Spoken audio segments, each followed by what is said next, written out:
나다니엘 호손 단편선. 나다니엘 호손 지음 천승걸 옮김. 미를 추구하는 예술가.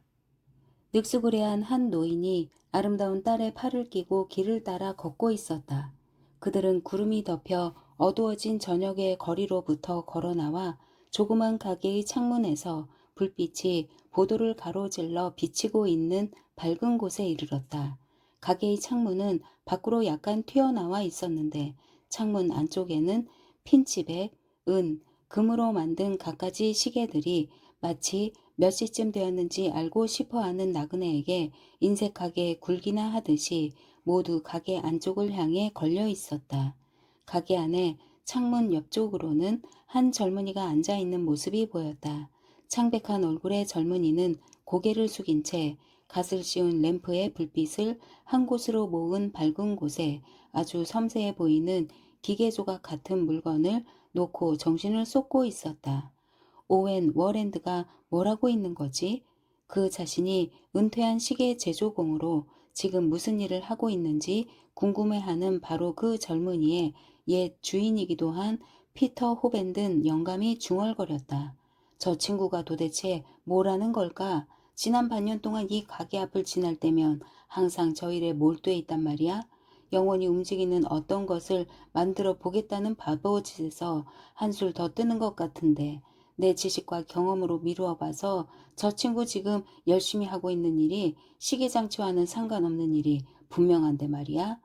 오웬이 새로운 종류의 시계를 고안해 내는 중인가 보죠. 아버지, 그만한 창의력이 있잖아요.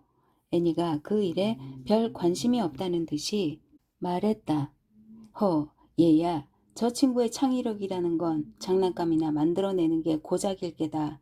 오웬 워랜드의 비정상적인 묘한 재능 때문에 속을 많이 태웠던 그녀의 아버지가 대답했다. 그런 창의력은 골칫거리일 뿐이지 그 창의력의 결과가 뭐였니? 내 가게에 제일 좋은 시계들을 다 망쳐놓은 것이었잖아. 조금 전에 말한 대로 만일 저 친구의 창의력이 아이들 장난감보다 더 큰 어떤 것을 만들어낼 수 있다면 저 친구는 태양을 궤도에서 이탈시켜 모든 시간의 흐름을 뒤죽박죽으로 만들어 놓으려고 할 거다. 쉿!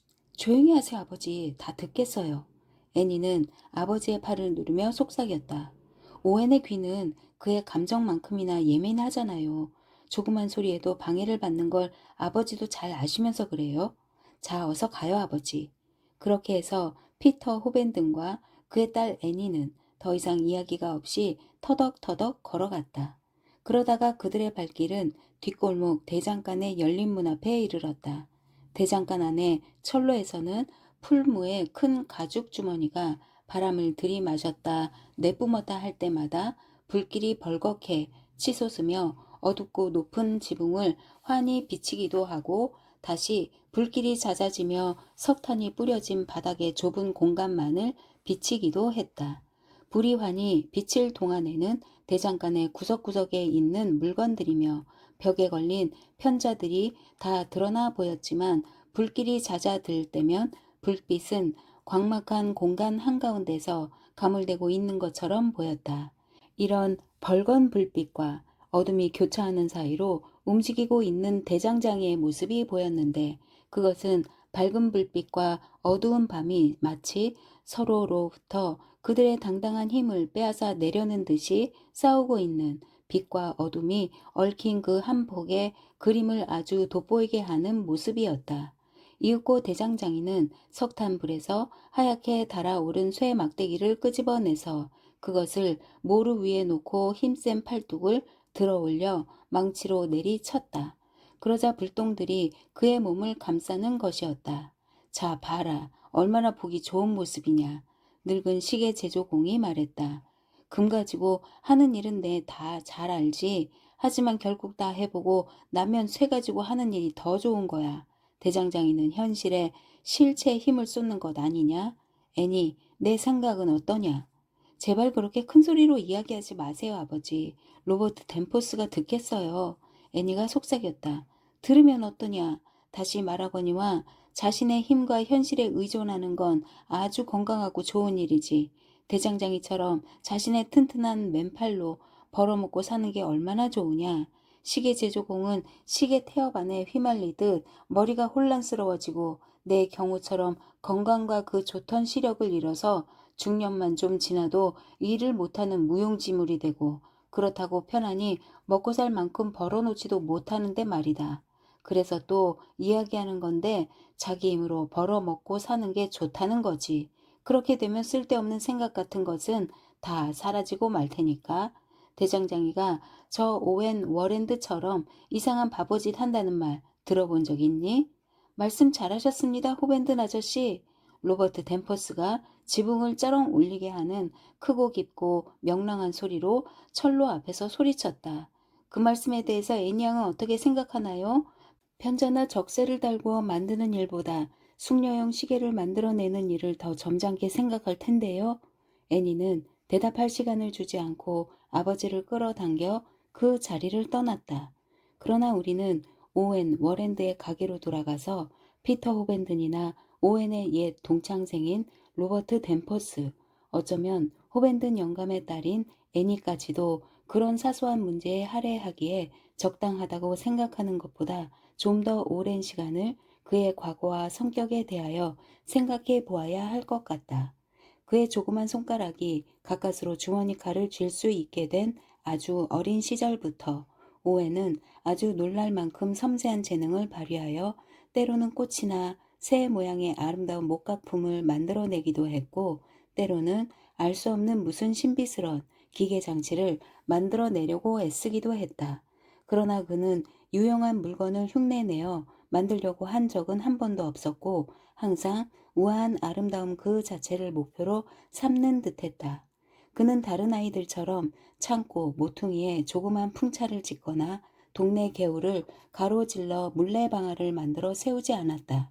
그 아이의 독특한 재능을 발견하고 그를 유심히 관찰해 본 사람들은 그 아이가 새들이 나는 모양이나 조그만 동물들의 동작에서 나타나는 자연의 아름다운 움직임을 모방하려고 애썼다는 사실을 알 수 있었다.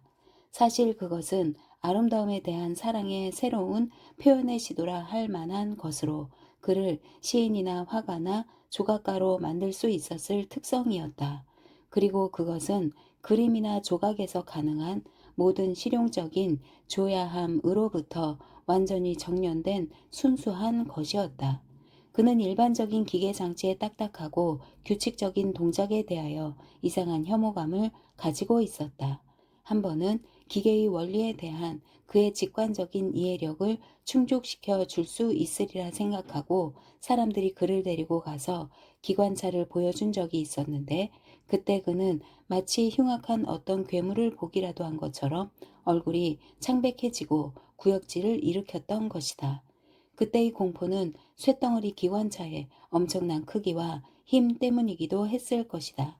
왜냐하면 오웬의 정신적 특성은 그의 조그만 체구와 조그만 손의 섬세한 힘에 걸맞게 세세한 것에 대한 강한 성향을 지닌 미시적인 것인 까닭이었다. 그렇다고 해서 그의 미 감각이 예쁜 것에 대한 감각으로 축소된 것은 결코 아니었다. 미, 의식이란 크기에 관계가 없는 것으로 무지개의 원으로 측정해야 할 광활한 수평선에서나 현미경으로 들여다 보아야 할 아주 작은 공간에서나 마찬가지로 완전히 표현될 수 있는 것이다. 그러나 어쨌든 그의 목표나 성취에 있어서의 이 특유의 세세함은 사람들로부터 그렇지 않을 경우 충분히 가능했을 그의 천재성에 대한 정당한 인정을 받지 못하게 만들었다. 그래서 그 아이의 친척들은 그의 이상한 창의성이 통제되어 실용적인 목적에 활용될 수 있기를 바라면서 그를 시계 제조공에 도제로 보내는 것이 가장 좋은 방법이라고 생각했다. 아마도 그건 사실이었을 것이다. 이 도제에 대한 피터 호벤든의 생각은 이미 이야기한 바 있다. 그는 그 아이에 대해서 어떻게 해 볼 수가 없었다. 시계 제조의 비밀에 대한 오웬의 이해력은 상상할 수 없을 정도로 빠른 게 사실이었다. 그러나 시계 제조라는 직업의 가장 중요한 목적을 그는 완전히 잊어버리거나 무시했고 시간이 영겁으로 합쳐져 버리기라도 한 것처럼 시간의 측정에 대하여 무관심했다. 하지만 오웬은 강한 기질의 성격이 아니어서 늙은 선생의 지도를 받는 동안에는 엄격한 지시와 철저한 감독으로 그의 괴팍한 창의력을 일정한 한계 안에 머물도록 할 수가 있었다.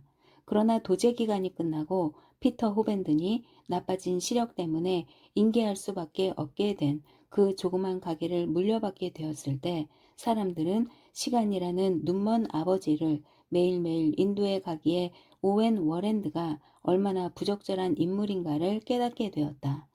그의 가장 합리적인 계획의 하나는 삶의 모든 거친 불협화음이 음악적인 것이 되고 덧없이 지나가는 한순간 한순간이 아름다운 화음의 방울이 되어 과거라는 심연으로 떨어져 내릴 수 있도록 음악적인 조작과 시계의 기계 장치를 연결하는 것이었다. 만약에 가정용 시계를 여러 세대에 걸쳐 수많은 사람들의 인생을 측정함으로써 인간의 본성과 거의 유사하게 된 아주 오래된 큰 시계 같은 고쳐달라고 그에게 맡기면 그는 그 엄숙한 시계판에 12개의 경쾌한 모양으로 즐거운 무도회장을 차리거나 12개의 우울한 모양으로 음울한 장례 행렬을 마련하는 것이었다. 이런 종류의 엉뚱한 행위가 거듭됨에 따라 시간이란 이 세상에서의 번영과 발전의 매체로 보든 내세에 대한 준비로 보든 결코 가볍게 다루어서는 안 된다고 굳게 믿는 한결같이 사무적인 사람들에게 오해는 시계 제조공으로서의 신용을 완전히 잃어버리게 되었다. 그렇게 해서 그의 고객은 급격히 줄어들었다. 그러나 그런 불행을 오웬 워랜드는 아마도 다행스러운 불행이라고 생각했을 것이다. 왜냐하면 이제 그는 자신의 모든 과학적 지식과 손재주를 끌어들인 비밀스런 작업에 더욱더 몰두하게 되고 특유의 천재적인 성향을 최대한으로 발휘할 수 있게 되었기 때문이었다. 그런 작업은 벌써 여러 달째 계속되었다. 늙은 시계 제조공과 그의 아름다운 딸이 거리의 어둠 속에서 그를 지켜보다 사라진 후 오웬 워랜드는 가슴이 뛰고 온 신경이 펄떡거려서 일을 계속할 수가 없었다. 그가 하고 있는 그런 섬세한 작업을 계속하기에는 그의 손이 너무 심하게 떨렸던 것이다. 바로 애니였잖아. 그는 중얼거렸다. 그녀 아버지의 목소리를 듣기 전이라도 이 뛰는 가슴으로 그녀라는 걸 알 수 있었을 거야. 아, 가슴이 너무 뛰는구나. 오늘 밤엔 이 일을 다시 계속할 수가 없을 것 같군. 애니, 사랑하는 애니, 당신은 내 가슴과 손을 꼭 붙들어 줘야 하오. 이렇게 마구 흔들지 말고 내가 아름다움의 정신, 바로 그것을 형태로 만들어 그것을 움직이게 하려는 것은 오직 당신을 위해서라오. 오, 이 뛰는 가슴아, 진정해다오. 내 작업이 이렇게 어긋나면 오늘 밤 몽롱하고 어수선한 꿈을 꾸게 될 것이고 그러면 내일은 정신을 가눌 수가 없을 테니까. 그가 애써 마음을 가다듬고 다시 일을 시작하려 했을 때 가게 문이 열리더니 건장한 체구의 한 사나이가 들어섰다. 대장간의 빛과 어둠 속에서 움직이는 모습을 보고 피터 호벤든이 탐복해 맞이 않던 바로 그 대장장이 로버트 댄 포스였다. 댄 포스는 오웬이 최근에 제작을 주문해서 자신이 직접 만든 기묘한 모양의 조그만 모루를 가져온 것이었다.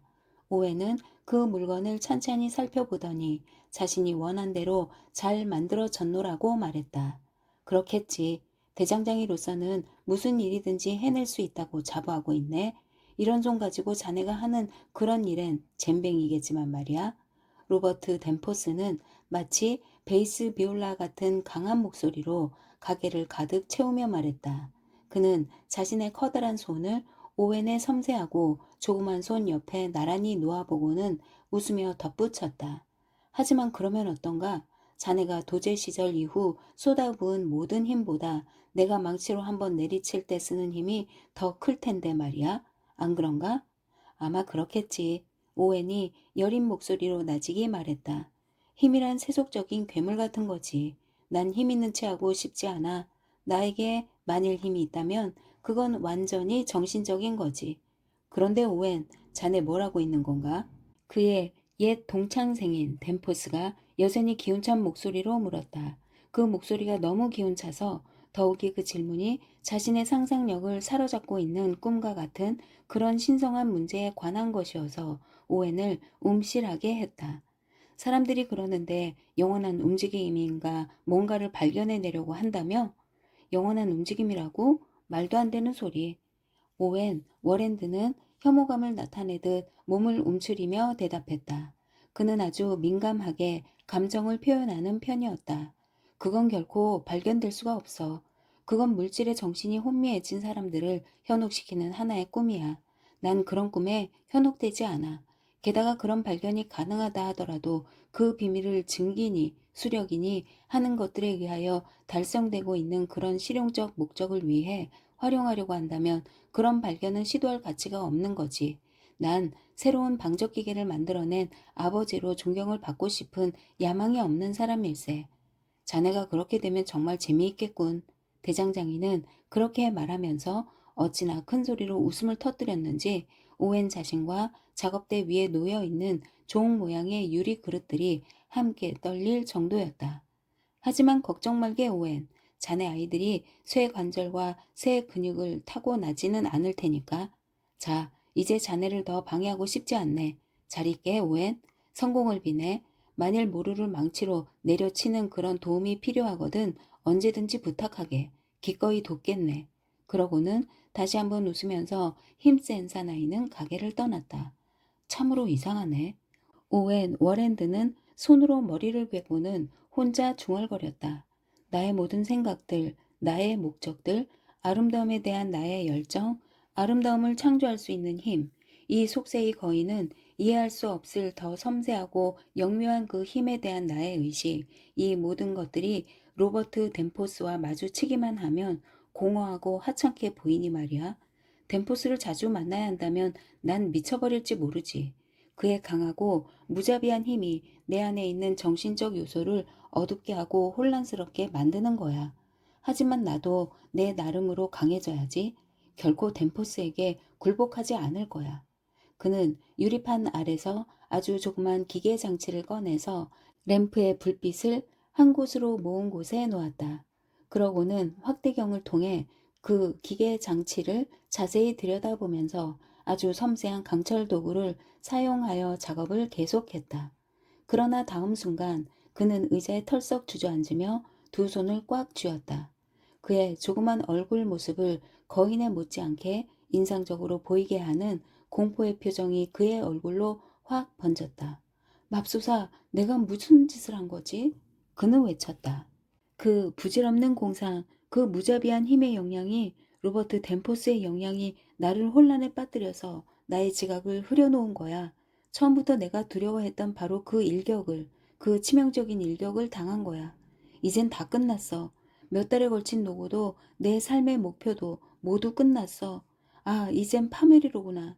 램프의 불빛이 차츰 가물거리다가 그를 어둠 속에 남겨둘 때까지 미를 추구하는 그 예술가는 이상한 절망감에 빠진 채 그렇게 앉아 있었다. 그렇게 해서 상상의 세계 속에서 자라나 그처럼 아름다워 보이고 이 세상의 그 무엇보다도 더 값져 보이던 생각들이 현실에 노출되고 부딪혀 산산조각이 난 것이었다. 생각의 표현을 추구하는 예술가는 그 섬세함과는 양립하기 어려워 보이는 강한 힘을 소유해야 하는 것이다. 좀처럼 미드려들지 않는 세상 사람들이 그들의 철저한 불신을 무기로 공격해 올 때 그는 자신에 대한 확고한 믿음을 지켜야 하며 스스로 자신의 재능과 그 재능이 지향하는 목표의 철저한 추종자가 되어 인류 전체에라도 맞서 대항해야 하는 것이다. 얼마 동안 오웬 워렌드는 이 가혹한 그러나 불가피한 시련에 굴복을 한 것이었다.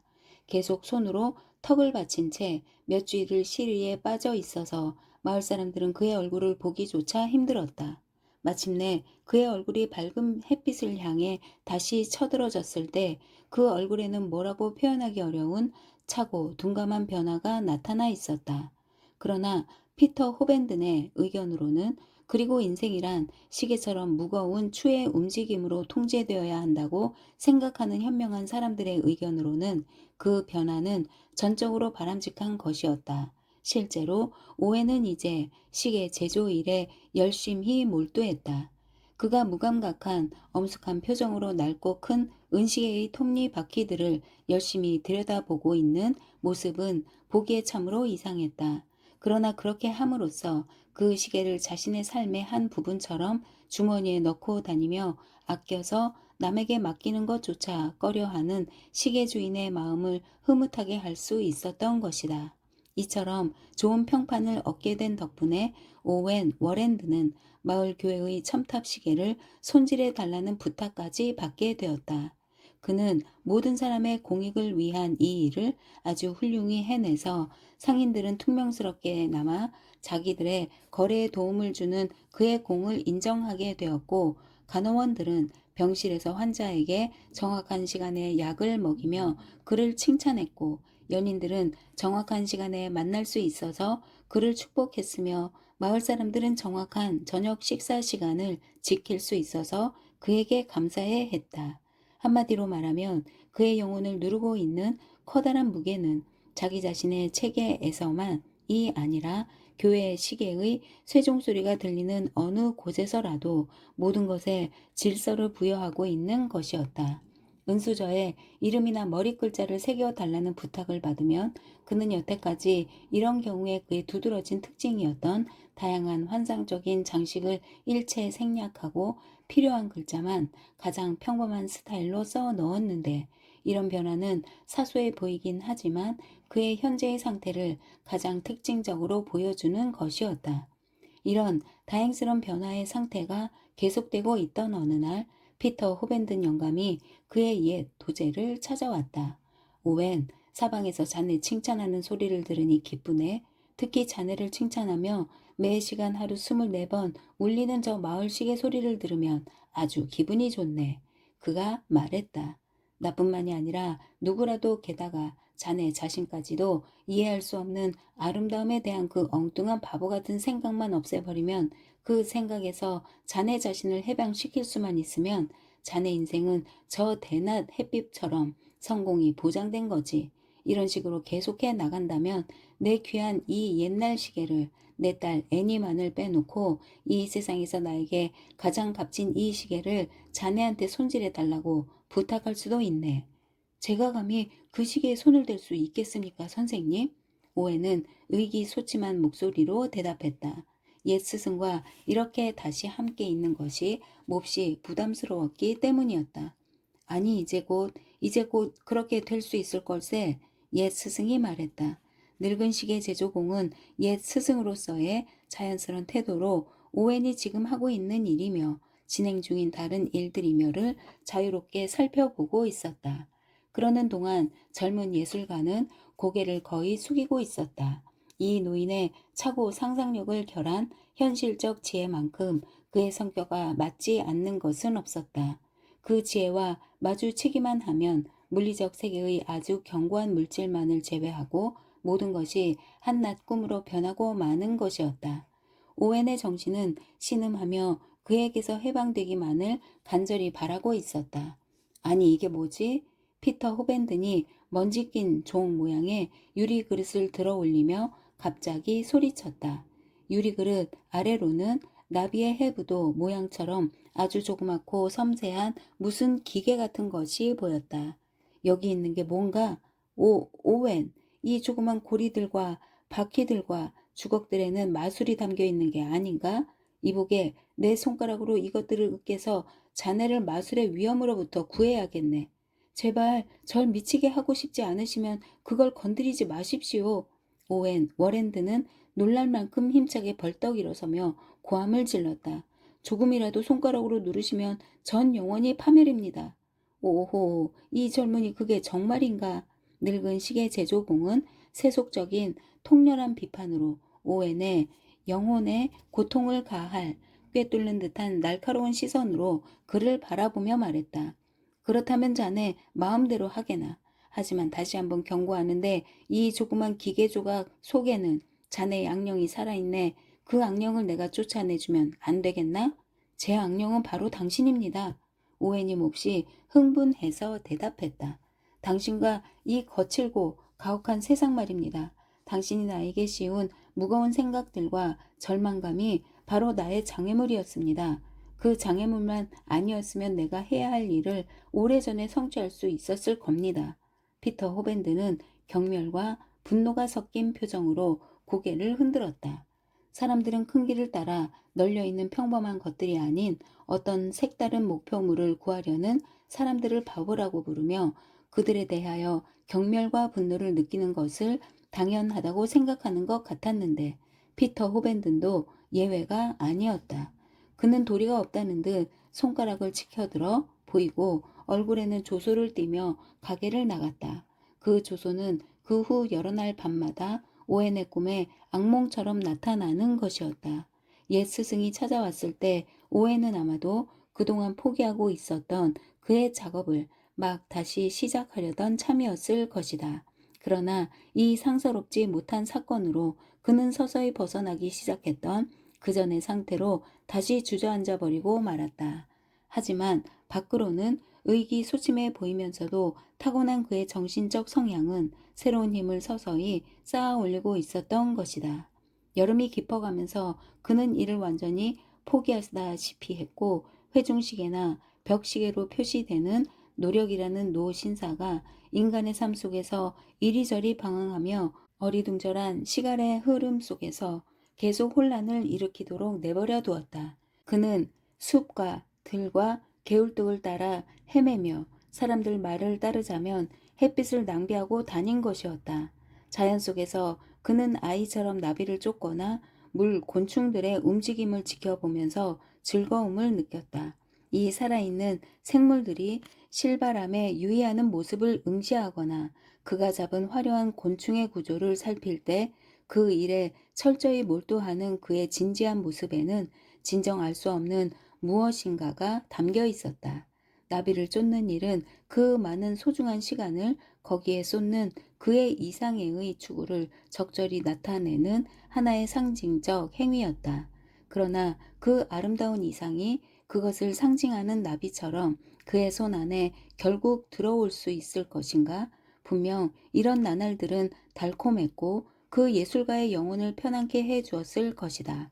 그 나날은 마치 나비가 하늘에서 반짝거리며 날듯 그의 지적인 세계를 반짝거리며 나는 밝은 생각들로 가득 넘쳤다. 그리고 그 순간은 그런 생각들이 그것들을 감각적인 눈에 보이도록 만들려는 노고와 그런 시도에 따르는 당혹감과 좌절감 없이도 아주 생생하게 현실처럼 느껴지는 것이었다. 시인이든 다른 매체를 사용하는 예술가든 아름다움을 내면적으로 즐기는 것에 만족하지 못하고 후딱 사라져가는 그 신비를 그의 영적인 영역의 경계에 넘어까지 쫓아가서 그 가녀린 신비를 육체적인 힘으로 움켜쥐어 결국 찌그러뜨려야만 하는 것은 얼마나 슬픈 일인가. 그들의 풍요로운 환영을 만족스럽게 재현하지 못해서 더 흐리고 더 희미한 아름다움 속에 이 세계를 장식할 수밖에 없었던 많은 시인들과 화가들이 그랬듯이 오웬 워랜드도 그의 생각을 외적인 실체로 표현하고 싶은 충동을 억제할 수가 없었다. 밤은 이제 그의 모든 지적 활동이 추구하는 그 하나의 생각을 재창조해내는 점진적인 작업 과정의 시간이었다. 언제나 땅거미가 질 무렵이면 그는 마을로 몰래 나와서 가게 속에 틀어박힌 채 몇 시간이고 그 섬세한 작업을 참을성 있게 계속했다. 때때로 그는 야경꾼이 문을 두드리는 소리에 깜짝 놀라곤 했다. 야경꾼은 마을 사람들이 모두 잠든 시간에 오웬 워랜드의 가게의 가리개 문 틈으로 램프 불빛이 희미하게 새어나오는 것을 이상히 여겨 문을 두드린 것이었다. 오웬의 지나치게 민감한 정신 상태에는 낮의 일광은 그의 작업을 방해하는 장애물처럼 느껴졌다. 그래서 구름이 덮이고 기후가 험한 날은 손으로 턱을 괴고 앉아 그의 예민한 머리를 뿌옇고 불분명한 여러 가지 명상으로 감싸며 보냈다. 왜냐하면 밤에 고된 작업시간 동안 그의 생각들을 정확하고 분명하게 가다듬어야 할 부담으로부터 잠시 벗어나는 것은 적지 않은 도움을 주었기 때문이었다. 어느 날 오웬은 애니 호벤든의 방문으로 이런 멍한 상태에서 깨어났다. 그녀는 손님으로서 자유롭게 그리고 어릴 적부터의 친구라는 친근감을 가지고 가게를 찾아온 것이다. 그녀는 자신의 은 골무가 닳아서 구멍이 났다고 손질을 해달라는 것이었다. 이런 일도 해줄 수 있을지 모르겠네요. 기계의 영혼을 불어넣는 일로 바쁘신 모양인데. 애니가 웃으며 말했다. 아니 어떻게 기계의 영혼을 불어넣는다는 그런 생각을 하게 되었어, 애니? 오웬은 깜짝 놀라며 물었다. 그저 그런 생각이 들어서요. 애니가 대답했다. 그리고 오래전 오웬 씨가 어린 소년이었고 전 어린 아이였을 때 오웬 씨가 그 비슷한 말을 했던 기억이 나기도 하고요. 그건 그렇고 이 골무 고쳐주실 수 있겠어요? 애니를 위해서라면 뭐든지 하지요. 로버트 댄포스의 철로에서 해야 할 일이라도 말이요. 오웬 워렌드가 말했다. 그 광경 참 멋있겠네요. 애니는 그렇게 대꾸하면서 그 예술가의 조그맣고 가녀린 체구를 약간 얕잡아 보는 것 같기도 한 시선으로 힐끗 바라보았다. 자, 골무 여기 있어요. 하지만 물질의 영혼을 불어넣는다는 애니의 그 생각은 아주 묘한 생각이군요. 오웬의 가슴 속에는 이 젊은 아가씨가 이 세상의 어느 누구보다도 자신을 더 잘 이해할 수 있을 것 같은 생각이 밀려왔다. 만일 자신이 사랑하는 유일한 사람의 공감과 이해를 얻을 수 있다면 그것은 그의 외롭고 힘겨운 추구의 삶에 얼마나 큰 도움과 힘이 되어줄 수 있을 것인가. 일상적인 삶으로부터 격리된 어떤 목표를 추구하는 사람들, 인류를 앞서가는 선각자나 인류로부터 소외된 사람들, 이들은 때로 얼어붙은 고독한 극지에서처럼 그들의 정신을 떨게 만드는 도덕적 냉기를 느끼게 되는 법이다. 예언자, 시인, 개혁가, 범죄자 또는 인간적인 열망을 지니고 있지만 야릇한 운명에 의하여 다른 사람들과 고립된 사람들이 느끼는 그런 소외의 감정을 오웬 워렌드는 지금 느끼고 있는 것이었다. 애니, 그런 생각에 백지장처럼 창백해진 얼굴로 오웬이 외치듯 말했다. 내가 하고 있는 일의 비밀을 애니에게는 기꺼이 이야기할 수 있어. 애니는 제대로 이해해 줄 수 있을 것 같아. 이 거친 물질적인 세상으로부터는 기대할 수 없는 그런 진지한 태도로 내 이야기를 들어줄 수 있으리라 믿소. 그럼요. 물론 그렇게 하지요. 애니 호밴드는 가볍게 웃으며 대꾸했다. 어서 설명해 주세요. 요정 여왕 맵의 장난감으로나 어울릴 이 정교하게 만든 조그만 회전 목마가 뭘 뜻하는지요? 보세요. 내가 이걸 움직여 볼게요. 안 돼, 멈춰요. 오웬이 소리를 질렀다. 앞에서 여러 번 언급한 그 복잡하고 정교한 기계 장치의 한 부분을 애니가 바늘 끝으로 약간 건드리자 오웬은 애니가 비명을 울릴 정도의 강한 힘으로 그녀의 팔을 와락 붙들었다. 그녀는 그의 얼굴 위로 꿈틀거리는 짙은 분노와 고뇌의 일그러진 표정에 두려움을 느꼈다. 다음 순간 그는 두 손에 얼굴을 파묻었다. 가요 애니. 오웬이 중얼거렸다. 내가 망상에 빠진 거요. 벌받아 마땅하지. 나는 누군가의 이해와 공감을 간절히 바랐소. 그래서 애니로부터 그걸 얻을 수 있으리라 생각하고 상상하고 또 꿈꾸었던 거지. 하지만 애니는 나의 비밀을 공유할 그런 영감이랄까 하는 걸 가지고 있지 못한 것이오. 그걸 잠깐 건드림으로 해서 몇 달 동안의 나의 노고와 일생에 걸친 나의 생각이 허사가 되고 말았소. 그건 애니 잘못이 아니지. 하지만 애니는 나를 파멸시킨 것이오. 아, 가련한 오웬 워랜드. 그는 분명 잘못 생각한 것이었다. 그러나 그의 생각은 충분히 이해할 만했다. 왜냐하면 만일 그가 그처럼 신성하게 생각하는 작업의 과정을 진정으로 존중할 수 있는 인간의 정신이 가능했다면 그것은 분명 여자의 정신이었을 테니까. 애니 호벤든도 만일 사랑의 깊은 힘에 감화되었더라면 오웬을 그처럼 실망시키지 않았을지도 모를 일이었다. 그해 겨울을 그 예술가는 사실상 그가 세상에 대해서 쓸모가 없고 불운한 사람으로 어쩔 수 없이 운명 지어진 것이라고 생각하는 사람들을 만족시켜 주듯 방탕한 삶으로 보냈다. 한 친척의 죽음으로 약간의 유산을 물려받아서 힘든 시계방에 일로부터 해방될 수 있게 된 데다 적어도 그 자신에게는 아주 중요했던 그 목적의 집요한 영향도 이제 상실된 상태여서 그는 그의 가녀린 체격 때문에 아마도 깊이 빠져들지는 않을 거라고 사람들이 생각했을 그런 나쁜 습관에 자신을 내던져 버린 것이었다. 그러나 천재적인 인간에 있어서 영적인 부분이 흐려지면 세속적인 부분이 더욱더 걷잡을 수 없이 그 영향력을 발휘하는 법이다. 왜냐하면 평범한 보통 사람의 경우와는 달리 신이 특별히 아주 정교하게 조정해 놓은 예민한 균형 상태로부터 그의 인격이 와르르 무너져 내리는 까닭이다. 오웬 워랜드는 방탕 속에서 찾을 수 있는 모든 즐거움을 시험해 보았다. 그는 술이라는 황금의 매체를 통하여 세상을 보고 술잔 가득히 유쾌하게 넘쳐오르며 즐거운 광란의 모습으로 공기를 채우는 환영들을 눈여겨보기도 했다. 그러나 그 즐거운 광란의 모습들은 곧 유령처럼 고독한 모습으로 변하고 마는 것이었다. 이런 우물한 불가피한 변화가 일어난다 해도 그리고 그 환상이 삶을 어둠 속에 쌓아버리고 그 어둠을 자신을 조롱하는 유령들로 가득 채운다 해도 그 젊은이는 여전히 매혹의 술잔을 계속 마셔댔을 것이다. 그러는 중에도 그는 아주 역겨운 어떤 정신 상태를 강하게 의식하고 있었는데 그 역겨움의 상태는 현실이었기 때문에 술이 불러일으킬 수 있는 환상적인 공포와 절망감보다 더 견디기 어려웠다. 술에 취해 있을 때는 고통 속에서도 모든 것이 하나의 환상일 뿐이라는 것을 기억할 수 있지만 그 역겨운 정신 상태에서는 무거운 고뇌가 바로 실제의 삶이기 때문이었다. 이런 위태로운 상태로부터 그를 구한 것은 한 조그만 사건이었는데 여러 사람이 이 사건을 목격했지만 가장 똑똑하다는 사람도 그 사건이 오웬 워랜드의 마음에 어떤 작용을 일으켰는지 설명하거나 짐작할 수가 없었다.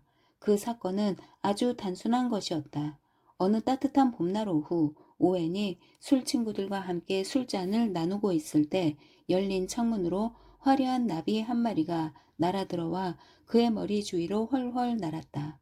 오, 너 태양의 아이, 여름 미풍의 놀이 친구, 술에 거나해진 오웬이 소리쳤다. 겨울의 음산한 잠에서 깨어나 너 다시 살아났구나. 그렇다면 이제 나도 일을 시작할 때가 되었지. 그렇게 말하면서 그는 채 비우지 않은 술잔을 식탁 위에 그대로 놓아둔 채 그 자리를 떠났다. 그리고 다시는 술을 한 방울도 마시지 않은 것이었다. 이제 다시 그는 숲과 들을 헤매며 돌아다니기 시작했다. 오웬이 천박한 술꾼들과 함께 어울려 앉아 있을 때 창문으로 마치 정령처럼 날아 들어온 그 화려한 나비는 오웬을 영적인 사람으로 만들었던 순수하고 이상적인 삶으로 그를 다시 불러들이려 찾아온 진짜 정령인지도 모를 일이었다. 그리고 오웬은 바로 그 정령을 찾아 햇빛 속을 헤매고 다니는지도 모를 일이었다. 전해 여름에 그랬던 것처럼 그는 나비가 내려앉는 곳이면 어디든지 조심스럽게 다가가서 정신없이 그것을 들여다보았다. 나비가 날아오를 때면 그 방향이 마치 천국에 이르는 길을 보여주기라도 하듯 그의 시선은 나비의 날갯짓을 뒤쫓았다. 그렇게 해서 야경꾼은 오웬 워랜드의 가게의 가리개문 틈으로 새어나오는 램프 불빛을 다시 볼 수 있게 된 것이다. 그러나 다시 시작된 이 때 아닌 노고의 목적은 도대체 무엇이었을까? 마을 사람들은 이 모든 괴팍한 행위를 한마디로 종합해서 설명했다. 즉, 오웬 워랜드가 돌아왔다는 것이었다. 이 세계의 가장 평범한 한계를 벗어나는 모든 것에 대한 설명으로서 이 쉬운 방법은 얼마나 효과적이며 또한 편협함과 아둔함으로 상처받은 감정에 얼마나 만족스런 위안을 주는가. 사도 바울 시절부터 우리의 가련한 미를 추구하는 예술가의 이 시대에 이르기까지 너무나 현명하고 너무나 훌륭하게 말하고 행동한 사람들의 말과 행동에 담긴 모든 신비를 설명하는데 바로 이 부적 같은 설명 방법이 적용되어 온 것이다. 오웬 워랜드의 경우 마을 사람들의 판단이 옳은 것인지도 몰랐다. 어쩌면 오웬은 미쳐 있었을지도 모른다. 이해와 공감의 부족, 규범을 파기한 그 자신과 이웃 사람들 간의 괴리는 그를 미치게 하기에 충분했을 것이다. 아니면 그가 영혼의 빛나는 광채를 너무 많이 받아서 그것이 보통의 햇빛과 섞임으로 해서 그를 세속적 의미로 혼란에 빠지게 했는지도 모를 일이었다. 어느 날 저녁 오웬이 여느 때의 헤맴에서 돌아와 그토록 자주 중단되었지만 마치 자신의 운명이 그 기계 장치에 체현된 것처럼 또다시 계속할 수밖에 없게 된 그 작업을 위하여 램프의 불빛을 섬세한 그 기계 조각에 막 비추고 있는데 피터 호벤든 영감이 가게 안으로 들어서서 그는 몹시 놀랐다. 오웬은 피터 호벤든만 보면 가슴이 오그라드는 것이었다. 보이는 것은 분명하게 보고 보이지 않는 것은 철저하게 불신하는 그의 날카로운 지력 때문에 이 세상의 모든 사람들 중에서 그가 가장 두려웠다. 그러나 이 경우엔 그는 자비로운 몇 마디 말을 전하러 온 것이었다. 여보게 오웬, 내일 밤 우리 집에 놀러 오게나? 그가 말했다. 오웬은 무슨 핑계를 대려고 더듬거렸다.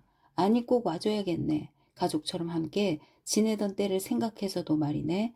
피터 호벤든이 계속 말했다. 아니 자네 내 딸 애니가 로버트 덴포스와 약혼한 걸 모르고 있나? 그저 간단히 축하자리를 마련하려는 것이네.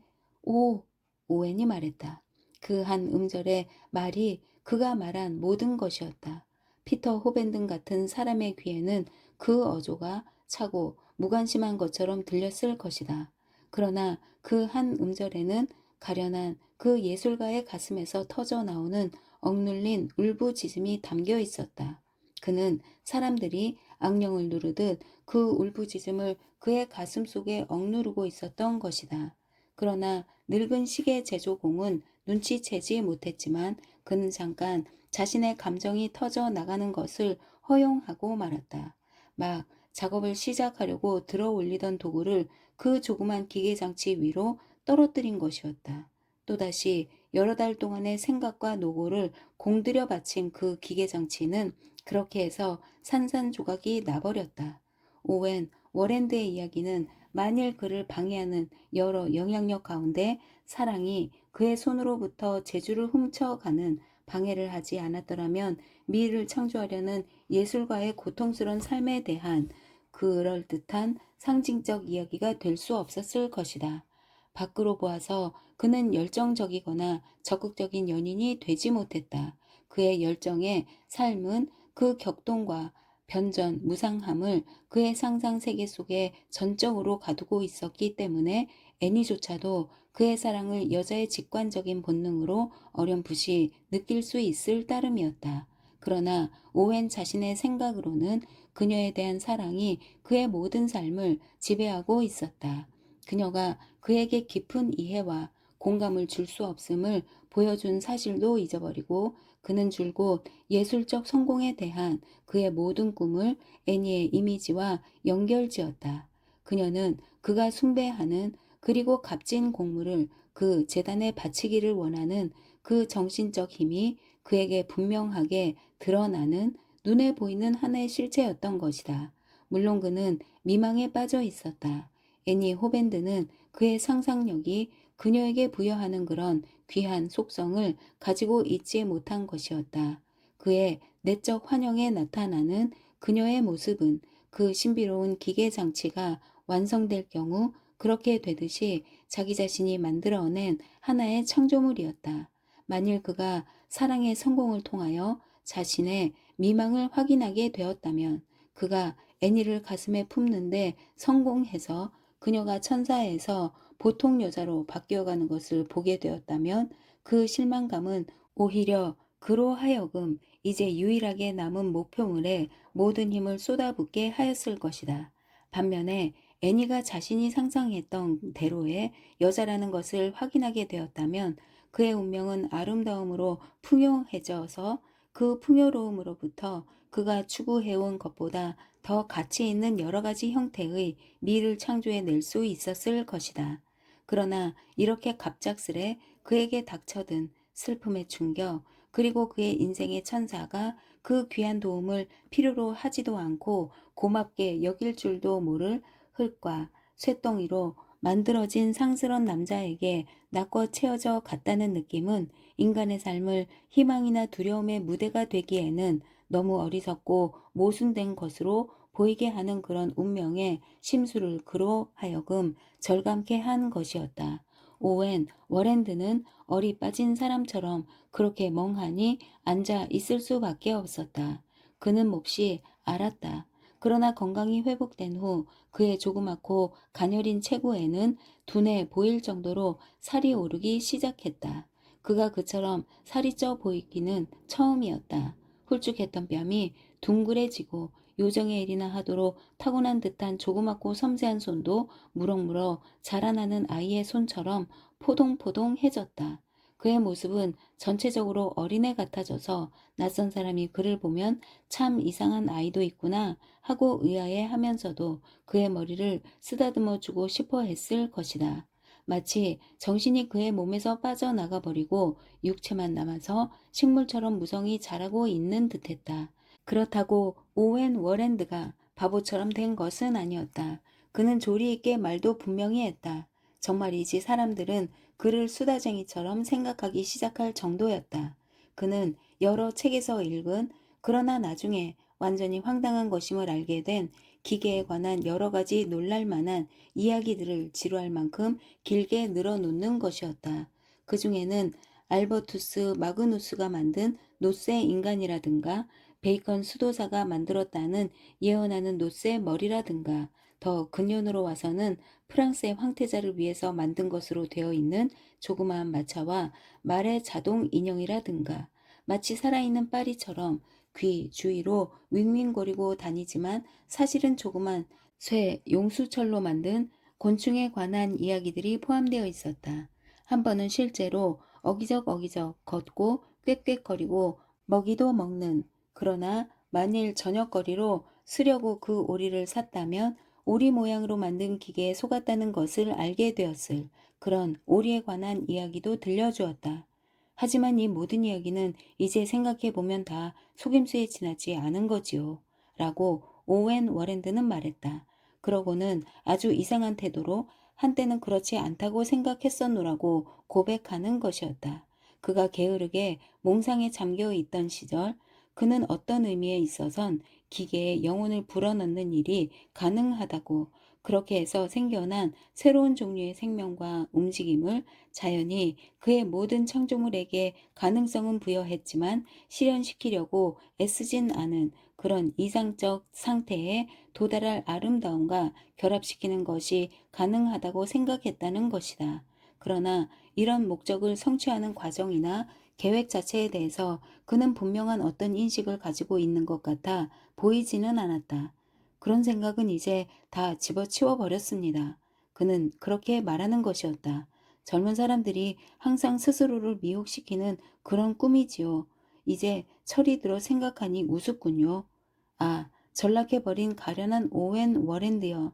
이런 태도는 그가 이제 우리 주위에 보이지 않게 존재하고 있는 보다 훌륭한 세계의 주민이 아니라는 것을 보여주는 징후였다. 그는 보이지 않는 것들에 대한 신념을 잃어버리고 그런 불행한 사람들이 을에 그렇듯이 그의 눈으로 볼 수 있는 많은 것들까지도 거부해버리는 그런 지혜를 자랑스럽게 생각하고 오직 그의 손으로 확인할 수 있는 것만을 철저히 믿게 되었다. 이런 것은 정신적인 고귀한 부분이 사라져버리고 천박한 이해에 의하여 인식할 수 있는 것들에만 점점 더 동화되어 가는 사람들의 불행인 것이다. 그러나 오웬 워랜드에 있어서 정신은 완전히 죽거나 사라지지는 않았고 오직 잠이 들어 있을 뿐이었다. 그 정신이 어떻게 다시 깨어났는지는 분명히 알 수가 없다.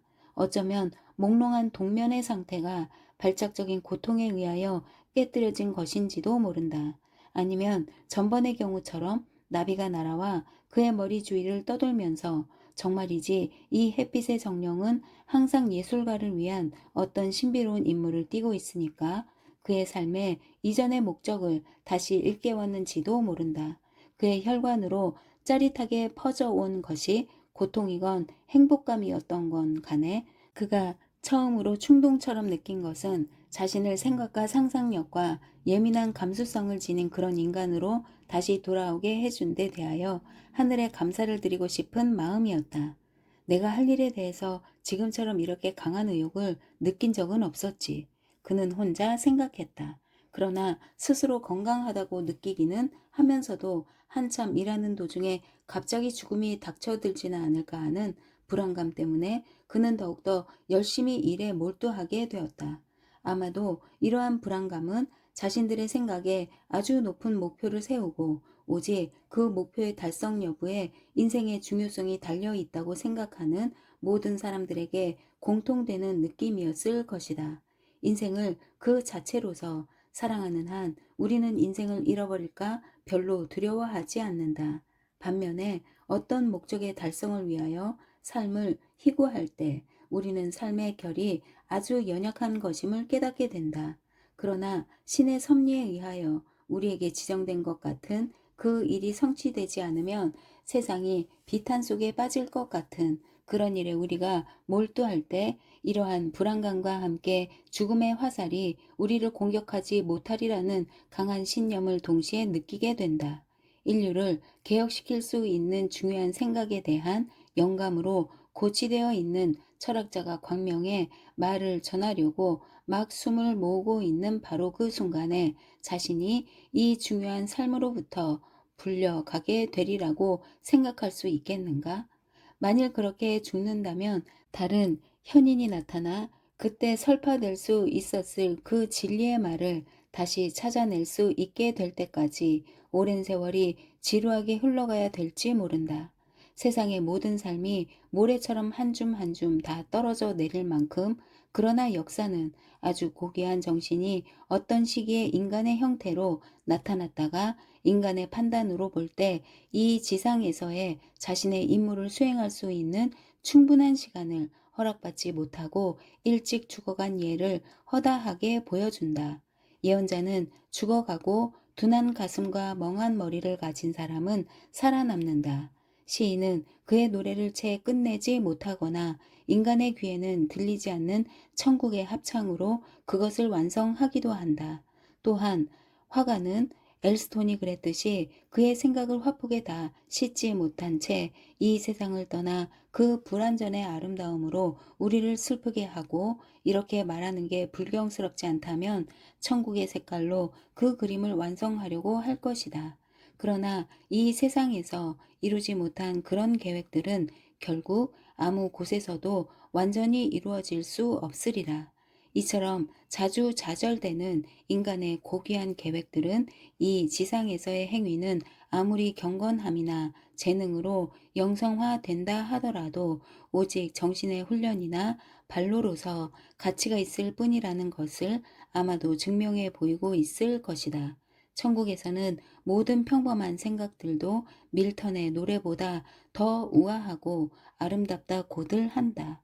그렇다면 밀턴이 지상에서 채 끝내지 못한 노래에 한 절을 더 보태서 그것을 완성하려고 하겠는가? 이제 오웬 워랜드에게로 다시 돌아가 보자. 좋건 나쁘건 그의 삶의 목적을 이루는 것이 이제 그의 운명이었다.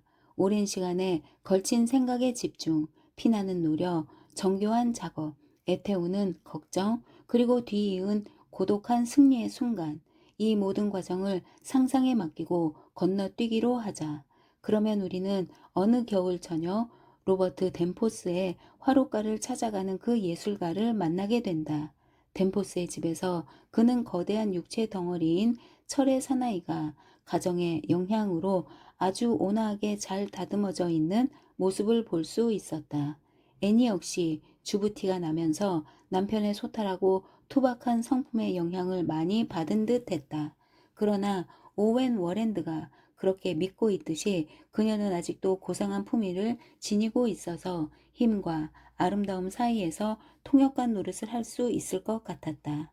마침 피터 호벤든 영감도 그날 저녁 딸네 집에 손님으로 와 있었는데 오웬의 눈길에 처음 마주친 것은 여전히 예의 그 날카롭고 찬 비판의 표정이었다. 오랜만일세 오웬. 로버트 덴포스는 자리에서 벌떡 일어나며 쇠막대기를 쥐는데 익숙한 우람한 손으로 그 예술가의 가녀린 손가락을 쥐며 큰 소리로 말했다. 드디어 이렇게 찾아와 주니 반갑고 고맙네. 난 자네가 그 영원한 움직임인가 뭔가에 넋을 빼앗겨서 옛날 일을 다 잊어버렸나 걱정을 했지. 정말 반가워요.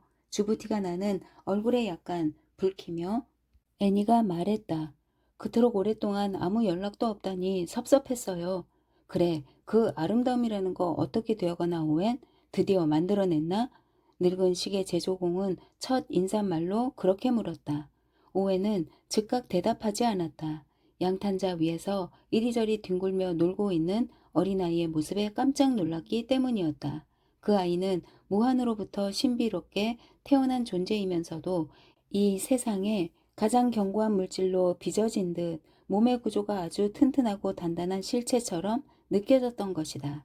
이 튼튼한 아이는 낯선 손님을 향해 기어와서 로버트 덴포스가 고추선 것이라고 표현하는 그런 자세로 오웬을 아주 영리한 표정으로 빤히 쳐다보았다. 그 영리한 표정이 대견스러워서 어머니는 남편과 자랑스러운 눈길을 주고받지 않을 수 없었다. 그러나 오웬은 아이의 표정이 피터 호밴든의 평소의 표정을 닮았다고 생각하면서 그 표정에 마음이 산란해지는 것을 느꼈다. 그는 늙은 시계 제조공이 이 아이의 모습을 두르고 아이의 눈을 통해 내다보면서 아기에 찬 그 질문을 다시 반복하고 있는 것처럼 생각되었다. 오웬, 그 아름다운 말일세 어떻게 되어가고 있나? 아름다움을 만들어내는데 성공했나? 예, 성공했습니다. 오해는 잠시 의기양양한 눈빛과 밝은 미소를 띠며 대답했다. 그러나 그 모습은 깊은 생각에 젖어 있어서 차라리 슬퍼 보였다. 네, 사실입니다. 여러 번 성공을 했습니다. 어머, 정말이에요? 애니가 얼굴에 소녀처럼 유쾌한 표정을 띠며 소리쳤다. 그렇담 이제 그 비밀에 대해서 물어봐도 괜찮겠네요? 물론이죠. 바로 그 비밀을 알려주려고 오늘 저녁 이렇게 온 것입니다. 오웬 워랜드가 대답했다. 그 비밀을 알 뿐만 아니라 보고 만지고 소유하게 될 겁니다. 왜냐하면 애니 옛날 친구로 그렇게 불러도 되겠지요. 이 영혼을 불어넣은 기계, 이 조화로운 율동, 이 아름다움의 신비를 애니의 결혼 선물로 만든 것이니까요. 선물이 너무 늦은 건 사실이죠. 하지만 우리가 세상을 살아가는 동안 사물들이 신선한 빛을 잃고 우리의 영혼이 섬세한 지각을 상실해 가기 시작할 때 바로 그런 때에 아름다움의 정신이 가장 필요한 거지요. 용서해줘요, 애니. 하지만 이 선물의 가치를 인정해 줄 수 있다면 선물이 너무 늦은 건 아니겠지요? 그렇게 말하면서 그는 보석상자 같은 것을 꺼냈다. 자신의 손으로 직접 화려하게 조각한 흑단 상자에는 나비를 쫓는 한 소년의 모습이 환상적인 진주 세공으로 박혀 있었다. 나비는 어디에선가 날개에 달린 정령이 되어 하늘을 향해 날아가고 있고 한 소년인지 젊은이인지는 그 아름다움을 얻으려는 강렬한 열망으로 땅에서 구름으로 구름에서 다시 천국으로 오르고 있는 그런 모습이었다. 오해는 이 흑단 상자를 열면서 애니더러 한쪽 끝에 손가락을 대어보라고 했다. 애니가 시키는 대로 손가락을 대자 나비 한 마리가 팔랑대며 날아올라 그녀는 깜짝 놀라 소리를 지를 뻔했다. 나비는 그녀의 손가락 끝에 내려앉아 다시 날 준비를 하듯이 보랏빛과 금색 점이 박힌 넓은 날개를 너울거리고 있었다. 이 아름다운 물건 속으로 부드럽게 스며들어간 영광과 장려함과 정교한 화려함은 말로 표현할 수가 없었다. 자연의 이상적인 나비가 완벽한 모습으로 여기 구현되어 있는 것이었다. 이 땅의 꽃들 사이로 펄럭대며 나는 빛 바랜 곤충의 모습으로서가 아니라 천국의 초원을 날며 아기 천사나 죽은 아기들의 영혼과 즐겁게 논이는 나비의 모습으로 날개 위에 풍요로운 잔털이 보이고 눈빛은 영혼의 광채로 넘치는 것 같았다. 촛불이 나비 위로 비치며 그 주위로 불빛이 어른거렸다. 그러나 나비 자체의 광채가 빛을 발하고 있는 성 싶었다. 나비는 그것이 내려앉은 손가락과 내뻗은 손을 보석 같은 하얀 광채로 비추고 있었다. 그 완벽한 아름다움 때문에 크기에 대한 생각은 완전히 잊혀졌다. 날개가 하늘을 온통 덮을 만큼 컸다 해도 충만감이나 만족감이 더 이상 클 수는 없었을 것이다. 아름다워요. 정말 아름다워요. 이거 살아있는 건가요? 정말 살아있는 거예요? 애니가 외쳤다. 살아있느냐고? 물론 살아있지. 그녀의 남편이 대답했다. 나비를 만들어낼 만한 기술을 가진 사람이 이 세상에 있으리라고 생각하오. 설령 그렇다 하더라도 여름날 오후 한나절이면 어린애도 몇십 마리씩 잡아올 수 있는 나비를 애써 만들려고 하는 사람이 도대체 어디 있겠소? 살아있느냐고? 물론이지. 하지만 이 아름다운 상자는 우리의 친구 오웬이 만든 것임에 틀림없군. 정말 잘 만들었는데? 이 순간 나비가 정말 살아있는 듯한 동작으로 날개를 다시 펄럭여서 애니는 깜짝 놀라며 두려움을 느끼기까지 했다. 왜냐하면 남편의 의견에도 불구하고 나비가 정말 살아있는 생물인지 아니면 놀라운 기계 조각인지 분명히 알 수가 없었기 때문이었다. 이게 살아있는 거예요? 애니는 전보다 더 진지하게 같은 질문을 반복했다. 직접 판단해봐요. 그녀의 얼굴을 주의 깊게 지켜보고 서 있던 오웬 워랜드가 대답했다. 나비는 이제 공중으로 올라 애니의 머리 주변으로 펄럭이더니 응접실 먼 곳으로 솟아 올라갔는데 아주 먼 거리였지만 날개의 동작을 감싸고 있는 별빛 같은 광채 때문에 나비의 모습은 계속 보였다. 마루에서 뒹굴던 아이는 영리한 작은 눈으로 나비의 모습을 계속 뒤쫓고 있었다. 방 주위를 한 번 날더니 나비는 나선형의 곡선을 그리며 돌아와 애니의 손가락 위에 다시 앉았다. 아니 정말 살아있는 건가요? 그녀는 다시 외쳤다. 그 화려한 신비로운 나비가 내려앉은 손가락이 너무나 떨려서 나비는 두 날개로 균형을 잡아야 할 정도였다. 이게 정말 살아있는 건지 아니면 만들어내신 건지 말해주세요. 그것이 그처럼 아름답다면 누가 그것을 만들어냈는지 알아서 뭐합니까? 오웬 워랜드가 대답했다. 살아있냐고요? 그래요. 살아있어요. 애니 생명을 가지고 있다고 말할 수 있지요. 왜냐하면 내 자신의 모든 것이 그 안에 다 들어있으니까.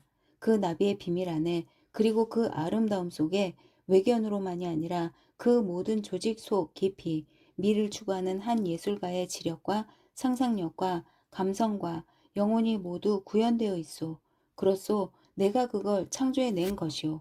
하지만 여기서 그의 얼굴빛이 약간 변했다. 하지만 이 나비는 이제 나에게 옛날 젊은 시절의 몽상 속에서 멀리 날아가는 것을 바라보던 때의 그 나비가 아니오.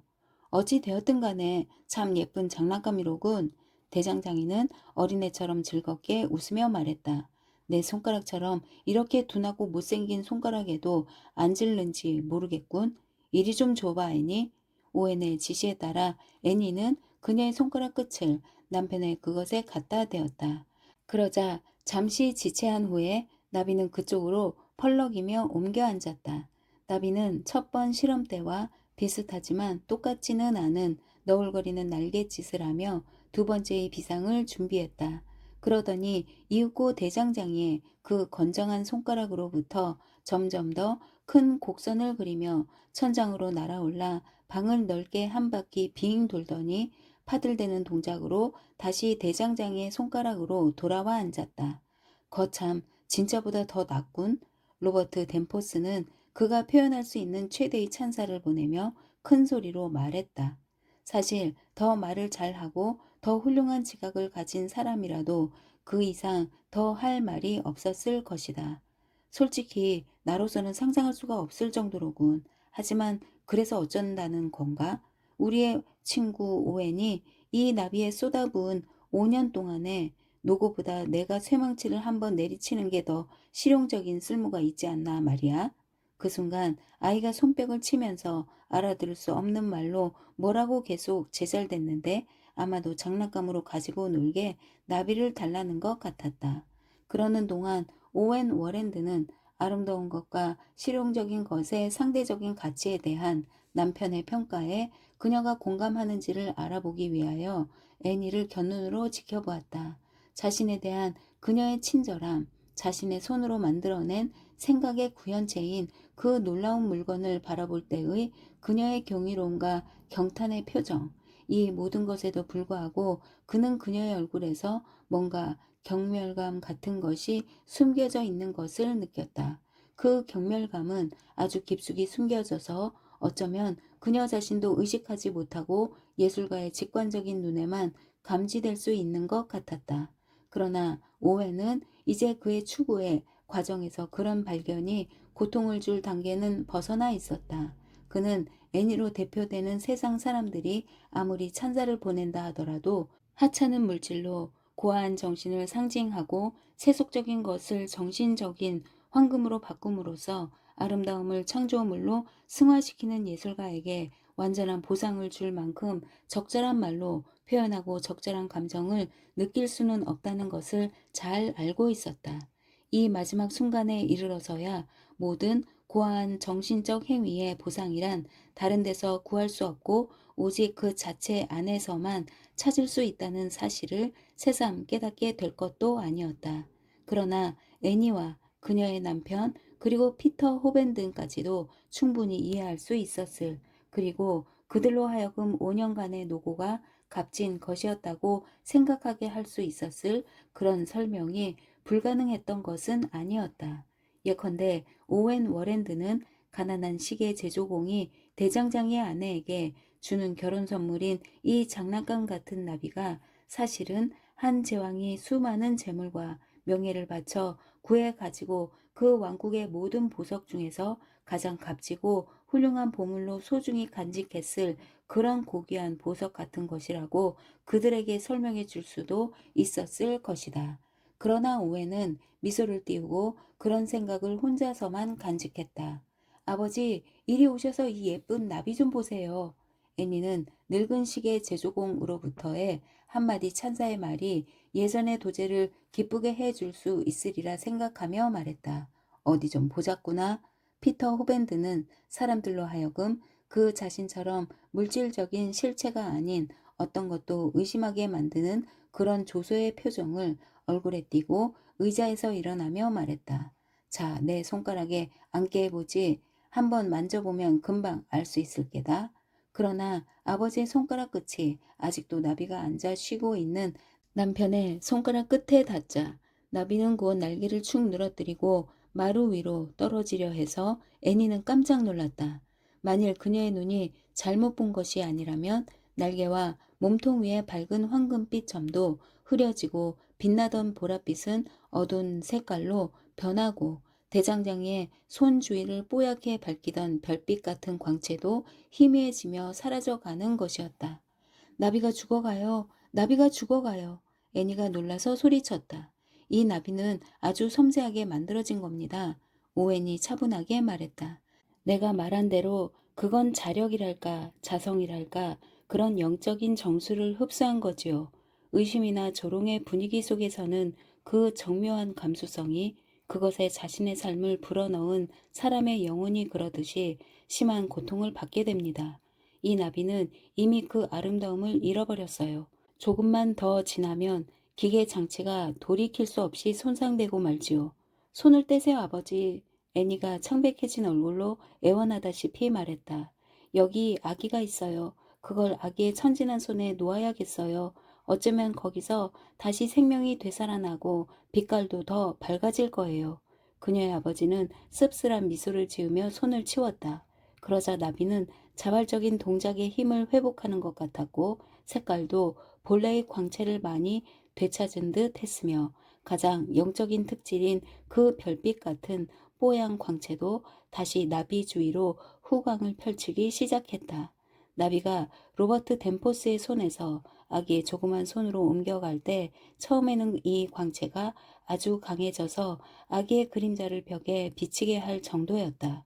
그러는 동안 아기는 아버지와 어머니가 한 것을 본 대로 통통한 팔을 내뻗으며 아기다운 즐거운 표정으로 나비가 너울너울 날개짓을 하는 것을 지켜보고 있었다.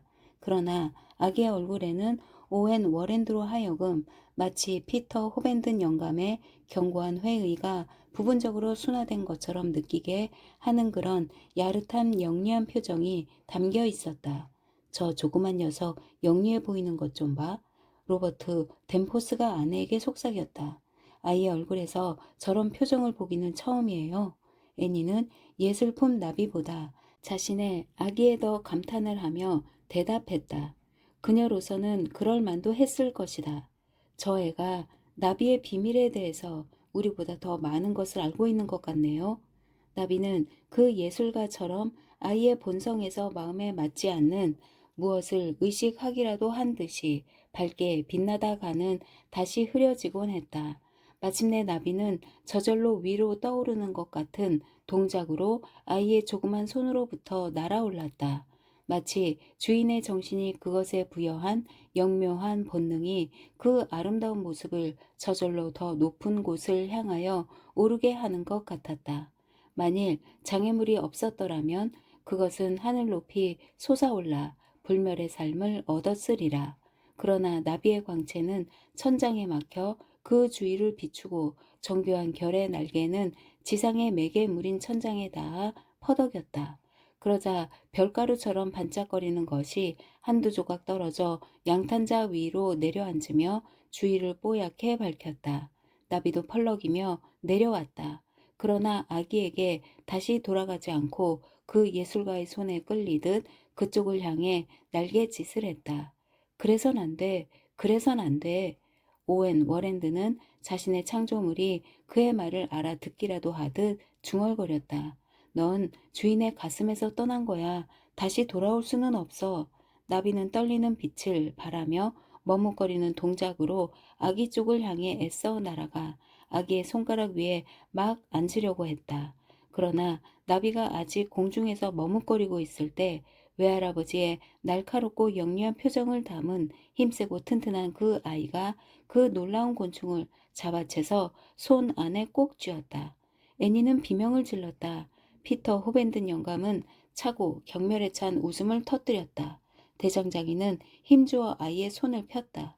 아이의 손바닥에는 반짝거리는 금속 조각들만 쌓여 있을 뿐 아름다운 신비의 영혼은 사라지고 말았다.